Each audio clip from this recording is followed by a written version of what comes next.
and Sibonga, as well as from the towns of Pilar and Tudela in the Camotes Island group. In Santa Fe, at least 66 families residing near the coast of Hilantagan Island were evacuated last Wednesday night. In Cebu City, the effects of Typhoon Odette is minimally felt during noontime today, although the city is placed under signal number 3. Light rains began in the morning with a few gusts of winds. A total of 6,000 individuals were evacuated in riverside dwellings in Cebu City.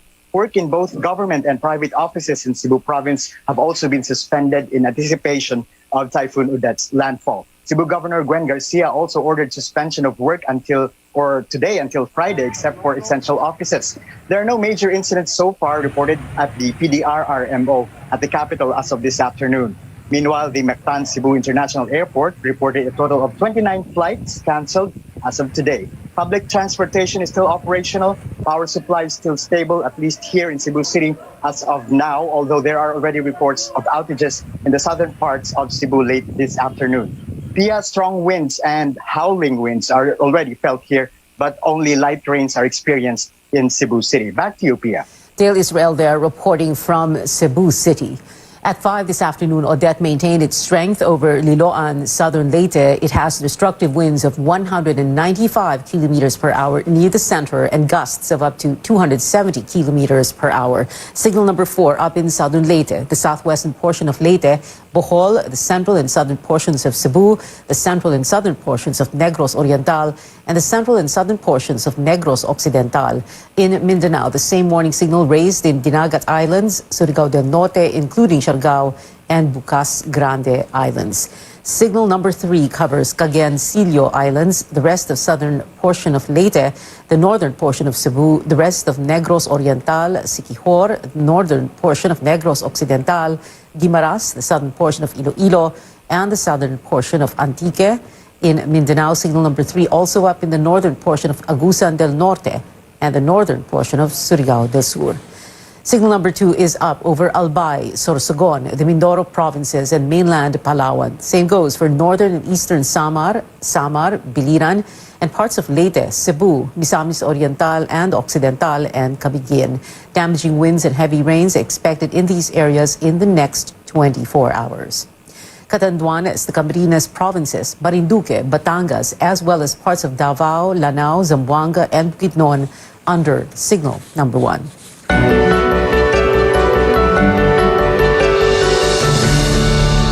No new Omicron cases so far as authorities find all 8 primary close contacts of the first 2 persons who tested positive for the highly transmissible variant. Caroline Bonkin tells us more. So far, health officials didn't find an additional case of Omicron as they backtrack the close contacts of the first 2 patients with this highly transmissible variant. The first Omicron case, a Filipino from Japan, was seated at the business class of a Philippine Airlines flight on December 5th, with only 1 other passenger with him. This close contact tested negative for COVID-19. The second Omicron case, meanwhile, a Nigerian national, had 7 close contacts on board Oman Air on November 30th. 6 of them were negative for COVID-19, while the test result for the 7th passenger is still being verified. Airplane passengers seated 4 rows in front, at the back, and both sides of the COVID patient are considered close contacts. Yun pong sa Japan, nagaling sa Japan na returning overseas Filipino, he was seated in the business class at isa lang po ang kanyang close contact. Yung sa foreign national, siya po ay nakaupo sa pinakalikod. 7 tao lang po yung nandun around him, no, na ma-identify as close contacts. 6 of them were verified to have negative results. Kaya po, pinauwi na po sila. She says, while not all passengers on the flight are considered close contacts, there's no need to panic since all of them were tested prior to departure, have been quarantined, and tested again upon arrival. We do not need to fear. Nakapag-quarantine po sila lahat ng 5 araw, tinest po sila bago sila umuwi. Meaning the chances, no, na meron po pa silang sakit at umuwi sa community ay napakaliit na po dahil nagawa po natin yung mga guidelines na dapat po nating sundin. But for an infectious diseases expert, it's better to find the other passengers and all those the Omicron patients have had possibly contact with. The contact there may not just be inside the plane. There may be contact prior to boarding and then during the time that when these two passengers were around on that plane, so we don't know. So to be safe, all of those inside the plane should be tested and contact traced. At this point, the health agency says there's no need to shut the country's borders. So, ang pinaka-importante, maisara po natin ang ating borders sa mga bansa na mayroong local transmission. Ibig sabihin, kumakalat na po yung sakit sa kanilang bansa. Ang kailangan natin, maging cautious tayo. Ang kailangan natin, walang complacency ngayon. As of Thursday, 79 countries have reported at least one Omicron case, 34 of which have suspected or confirmed local transmission. Caroline Bongkin, CNN Philippines. Flag carrier Philippine Airlines helping the government trace passengers who were on the same flight as the returning overseas Filipino found with the Omicron variant. PAL spokesperson says an email about the health department's contact tracing efforts was sent to all passengers. They were required to register to the online platform One Health Pass before the flight.